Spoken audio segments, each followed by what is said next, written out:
আসসালামু আলাইকুম, স্বাগত জানাচ্ছি আরটিভির মধ্যাহ্নের সংবাদে। আপনাদের সঙ্গে আছি আমি ফারিয়া শারমিন। ধর্মের ট্যাবলেট বিক্রি করতে নয়, দেশ নিয়ে নিজেদের সুনির্দিষ্ট পরিকল্পনা জানাতে জনগণের কাছে যাচ্ছে বিএনপি।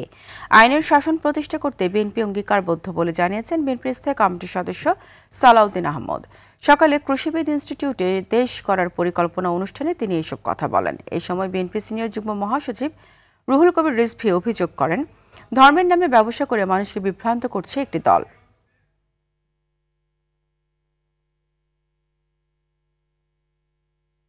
সংগ্রামী সাধারণ সম্পাদক জনাব নাসির উদ্দিন নাসির সহ ভোটের জন্য, রাজনীতির জন্য কোন রাজনৈতিক দল এগুলো ব্যবহার করছে, তো সেটা আপনাদের এই বিষয়টা আপনাদের বলতে হবে। শুধুমাত্র ধর্মের নামে একটা ট্যাবলেট বিক্রি করে জনগণের সাথে প্রতারণা করার পরিকল্পনা করছে। তাদেরকে জনগণ ইতিমধ্যে চিনেছে, তাদের মুখোশ উন্মোচিত হয়েছে। সাবেক প্রধানমন্ত্রী ও বিএনপি চেয়ারপারসন বেগম খালেদা জিয়ার সিটি স্ক্যান সম্পন্ন হয়েছে। রিপোর্টও স্বাভাবিক এসেছে বলে জানিয়েছে তার চিকিৎসায় গঠিত মেডিকেল বোর্ড। গতকাল রাতে তথ্য জানিয়েছে চিকিৎসকরা। রাজধানী এভারকেয়ার হাসপাতালে চিকিৎসকদের নিবিড় পর্যবেক্ষণে রয়েছেন বিএনপি চেয়ারপারসন। পরিস্থিতির উন্নতি হলে নেওয়া হবে লন্ডনে। তার চিকিৎসা তত্ত্বাবধান করছেন পত্রবধূ ডক্টর জুবাইদুর রহমান। এর আগে পাকস্থলীর জটিলতার কারণে বেগম জিয়ার এন্ডোস্কোপি করা হয়। শুরুতে কিছুটা রক্তক্ষরণ হলেও পরে তা নিয়ন্ত্রণে আসে। দেশি বিদেশি চিকিৎসকদের সমন্বয়ে গঠিত মেডিকেল বোর্ড তার শারীরিক অবস্থা পর্যবেক্ষণ করছেন। দর্শক, রাজধানীর এভারকেয়ার হাসপাতাল থেকে সরাসরি যুক্ত হচ্ছেন সহকর্মী হাসান মাহমুদ। হাসান, বেগম খালেদা জিয়ার শারীরিক অবস্থার এখন কি অবস্থা, বিস্তারিত জানাবেন। বেগম খালেদা জিয়ার স্বাস্থ্যের সর্বশেষ অবস্থা আজকে কিন্তু আনুষ্ঠানিকভাবে কোনো ব্রিফিং এখন পর্যন্ত করা হয়নি। আমরা এভারকেয়ারের সামনে একটি সূত্রে জানতে পেরেছি যে আজকে কিন্তু দুপুরের পরে অর্থাৎ বিকালের দিকে কিন্তু মেডিকেল বোর্ডের সদস্য যারা রয়েছেন তারা কিন্তু যে পরীক্ষা নিরীক্ষাগুলো করা হয়েছে সেটি নিয়ে আজ তারা আবার নতুন করে আলোচনা করবেন এবং দেখবেন বেগম জিয়ার শারীরিক অবস্থা এখন বর্তমানে কি অবস্থায় রয়েছে। তারপরে কিন্তু আমরা জানতে পারবো যে বেগম জিয়ার শারীরিক অবস্থা আসলে কি। তো গতকাল পর্যন্ত আমরা জানতে পেরেছি যে বেগম জিয়ার শারীরিক অবস্থার কি অবস্থায় রয়েছেন তিনি সেটি জানার জন্য বেশ কিছু পরীক্ষা নিরীক্ষা করেছেন ডাক্তাররা। তো সেই পরীক্ষা নিরীক্ষায় দেখা গেছে যে তার শারীরিক অবস্থা আগের চেয়ে অনেকটাই পরিবর্তন লক্ষ্য করা যাচ্ছে। তো আমরা জানতে পেরেছি যে তার শারীরিক অবস্থার যদি পরিবর্তন ঘটে বা সে যদি ফ্লাই করার মতো তার শারীরিক অবস্থা থাকে তাহলে কিন্তু তাকে লন্ডনে নিয়ে যাওয়ার প্রস্তুতি রয়েছে।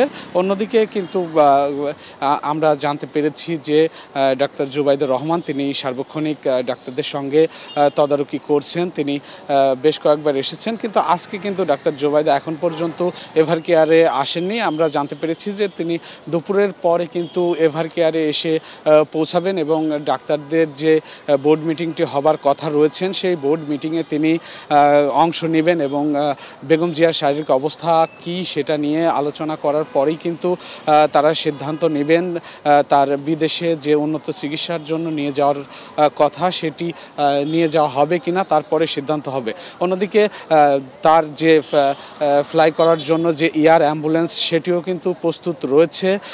সব কিছু ঠিক থাকলে বেগম জিয়া কিন্তু বুধবার নাগাদ কিন্তু তার লন্ডনে যাওয়ার একটি কথা রয়েছে এমনটি কিন্তু আমরা জানতে পেরেছি। আর এখন কিন্তু হাসপাতালের যে পরিস্থিতি সেটি কিন্তু ভিতরে কিন্তু এসএসএফের যে নিরাপত্তা সেটি ভিতরে রয়েছে। বাইরে আমরা দেখতে পেয়েছি যে পুলিশ বিজিবি নিরাপত্তা বেষ্টনী দিয়ে রেখেছে। তারা কিন্তু এখানে যে আইন শৃঙ্খলা পরিস্থিতি যেন স্বাভাবিক থাকে সেটির জন্য কাজ করছে। আমরা দেখেছি যে বেগম জিয়ার শরীরের খবর নিতে, তার স্বাস্থ্যের কি উন্নতি হয়েছে সেটি জানার জন্য হাসপাতালের এখানে কিন্তু দলীয় নেতাকর্মী কিন্তু এসে ভিড় করছে।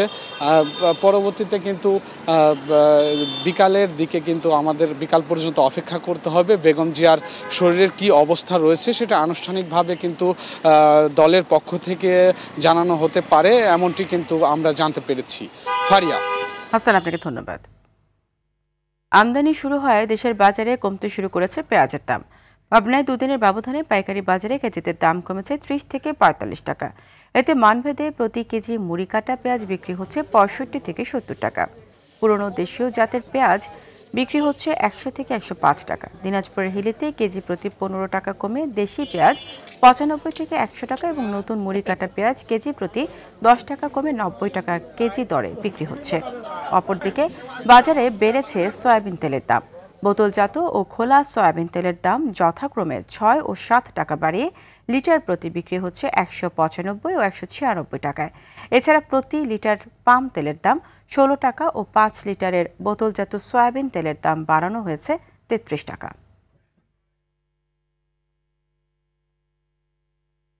দর্শক, এই নিয়ে আরও জানাতে ময়মনসিংহ থেকে সরাসরি যুক্ত হচ্ছেন সহকর্মী মোজাম্মেল খোকন। খোকন, পেঁয়াজ আর তেলের এমন দ্বিমুখী নতুন দরে ভোক্তাদের প্রতিক্রিয়া কেমন দেখছেন? ধন্যবাদ ফারিয়া। আমি কিন্তু রয়েছি ময়মনসিংহ নগরীর শান্তিপাড়া যে কাঁচা বাজারটি রয়েছে সেই কাঁচা বাজারে। আপনাকে যদি দেখাই, আমরা এই শান্তিপাড়ার কাঁচা বাজারে আমরা এসেছি। তো আসার পরে এখানে ক্রেতা এবং বিক্রেতাদের মধ্যে কিন্তু এই তেলের যে দাম বৃদ্ধি নিয়ে সেটি কিন্তু নিয়ে একটি কিন্তু তর্ক এবং বিতর্ক দেখা গিয়েছে। অর্থাৎ এই যারা ক্রেতা তারা হঠাৎ করেই দোকানদারকে বিভিন্নভাবে দোষারোপ করছেন তেলের দাম কেন বাড়ানো হয়েছে। কিন্তু দোকানদাররা এই বিষয়টিকে তারা বলছেন যে যারা বিক্রেতা রয়েছেন তারা বলছেন যে এটা তাদের কিনতে হয়তোবা বেশি দামে কিনতে হয়, যে কারণে তেলের দাম বাড়িয়েছেন। এবং যারা ক্রেতা রয়েছেন তারা বলছেন হঠাৎ করেই এইভাবে তেলের দাম বৃদ্ধি হওয়ায় কিন্তু তাদের যে ভোগান্তি সেটি কিন্তু বেড়েছে। তো আপনাকে যে বিষয়টি জানাই সেটা হচ্ছে যে এর পাশাপাশি কিন্তু আমরা পেঁয়াজের দামটা কিন্তু কম দেখেছি। অর্থাৎ পেঁয়াজের দাম কম থাকায় কিন্তু কিছু ক্রেতারা কিন্তু স্বস্তি বোধ করেছেন। কিন্তু এই তেলের দাম হঠাৎ করে বৃদ্ধি পাওয়ায় কিন্তু যারা ক্রেতা রয়েছেন তারা বলছেন এটা একটি সিন্ডিকেট। এই সিন্ডিকেটের মাধ্যমেই এই তেলের দাম বৃদ্ধি করা হয়। হঠাৎ করে তেলের দাম বাড়ার কারণে এই যে তাদের যে বিশেষ করে এই যে তাদের যে দৈনিক যে তাদের কেনাকাটা সেটিতে কিন্তু তাদের ব্যাপক পরিমাণ কিন্তু তাদের ভোগান্তির সৃষ্টি হয়, তারা এমনটি বলছেন। এছাড়া কিন্তু দোকান মালিকরাও বলছেন যে যারা যদি তেলের দাম বৃদ্ধি করা হয় তাহলে সরকার থেকে কিন্তু এটা নির্ধারিত করে দেওয়া উচিত। তাছাড়া কিন্তু তাদের ক্রেতা এবং বিক্রেতাদের মধ্যে যে দ্বন্দ্বটি সেটি কিন্তু প্রকাশ্য রূপ নিচ্ছে।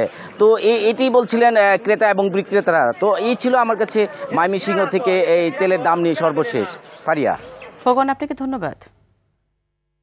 জুলাই আগস্টে সারা দেশে সংঘটিত হত্যাকাণ্ডের ঘটনায় আওয়ামী লীগের সাধারণ সম্পাদক ওবায়দুল কাদের সহ পতিত আওয়ামী লীগ সরকার সংশ্লিষ্ট হাই প্রোফাইল ৪৫ জনের বিরুদ্ধে করা মামলায় সালমান এফ রহমান, আনিসুল হক, ডাক্তার দীপু মনি, রাশেদ খান মিলন ও হাসানুল হক ইনু সহ ১৭ জনকে ট্রাইব্যুনালে আনা হয়েছে।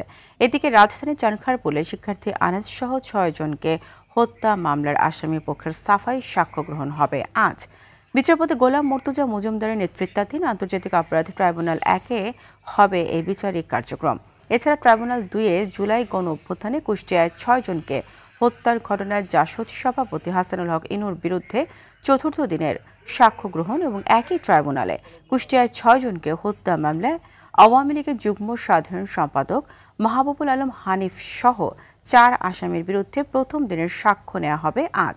অন্যদিকে ট্রাইব্যুনাল ও এর বিচার নিয়ে বিরূপ মন্তব্য করায় আদালত অবমাননার অভিযোগে ব্যাখ্যা দিতে ট্রাইব্যুনালে হাজির হয়েছেন বিএনপি নেতা ফজলুর রহমান।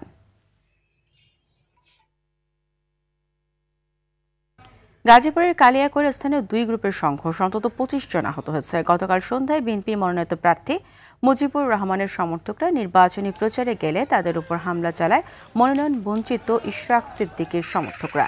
এতে উভয় পক্ষের মধ্যে ধাওয়া পাল্টা ধাওয়া ও হামলার ঘটনা ঘটে। এ সময় নির্বাচনী প্রচার কাজে ব্যবহৃত ১১টি মোটরসাইকেল ভাঙচুর ও অগ্নিসংযোগ করা হয়। পরে ফায়ার সার্ভিসের ২টি ইউনিট ঘটনাস্থলে পৌঁছে আগুন নিয়ন্ত্রণে আনে। আহতদের স্থানীয় বিভিন্ন হাসপাতালে ভর্তি করা হয়েছে।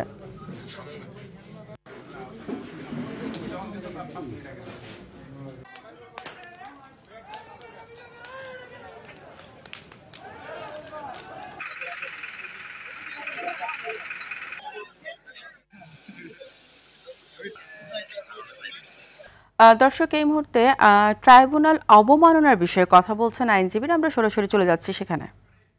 আইনজীবী ফোরাম কেন্দ্রীয় কমিটি দীর্ঘদিন পর্যন্ত মহাসচিবের দায়িত্ব পালন করেছেন। আইনজীবী হিসেবে, আইনজীবীদের নেতা হিসেবে বিগত ফ্যাসিবাদ বিরোধী আন্দোলনে জনাব ফজলুর রহমানের অসামান্য অবদান রয়েছে।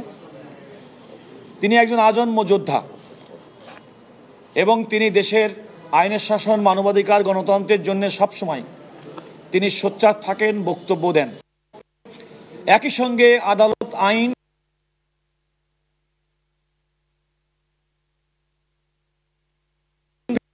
টক শোতে উনি অতিথি হিসেবে সেখানে গিয়েছিলেন।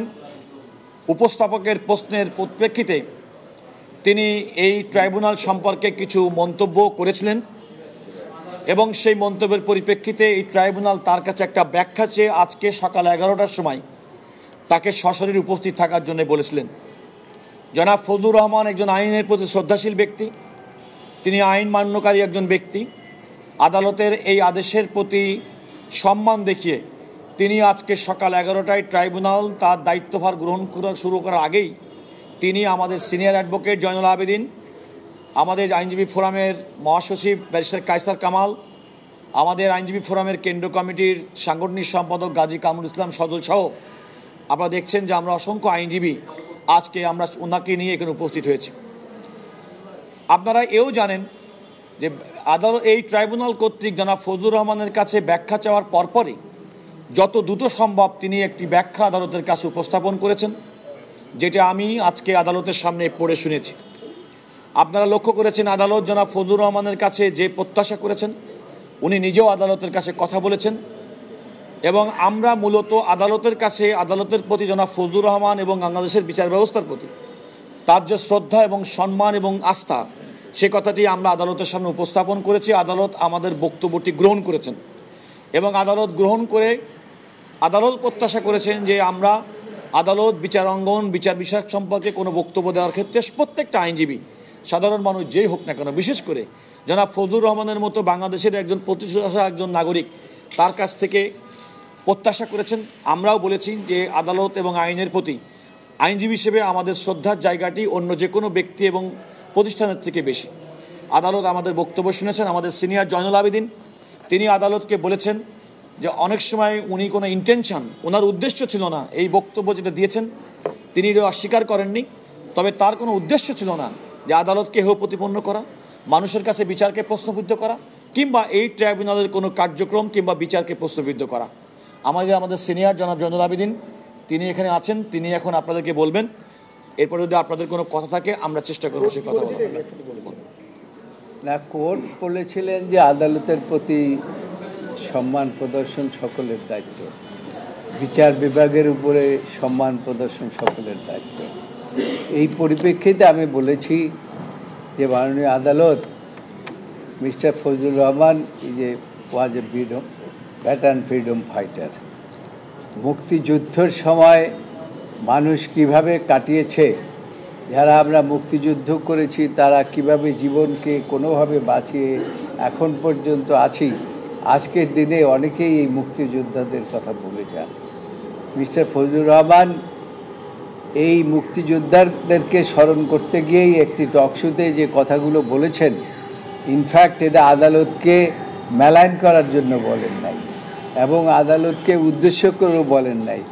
কাজেই আদালত যদি সঠিকভাবে দায়িত্ব পালন না করে তাহলে দেশে একটা বিশৃঙ্খলার সৃষ্টি হয়। এটা মিস্টার ফজলুর রহমান খান ভালো করেই জানেন, আমরা সকলেই জানি। সেই জন্য আজকে দিনে আপনারা কন্টেম্প করেছেন, আপনাদের কন্টেম্পের প্রতি সম্মান প্রদর্শন করে মিস্টার ফজলুর রহমানকে নিয়ে আমরা হাজির হয়েছি এবং ইতিমধ্যেই রুহুল কুদ্দুস কাজল একটি আবেদন প্লেস করেছে আপনাদের সামনে। আমি মনে করি যে সব দিক বিচার বিশ্লেষণ করে ফজলুর রহমান সাহেবকে এই যে তার বিরুদ্ধে যে কন্টেম্প প্রসিডিং করা হয়েছে, এই প্রসিডিং থেকে তাকে অব্যাহতি দেওয়া উচিত। মধ্যাহ্নের সংবাদ এই পর্যন্তই। দুপুরের সংবাদ 2:15 দেখার আমন্ত্রণ রইল। ধন্যবাদ সবাইকে।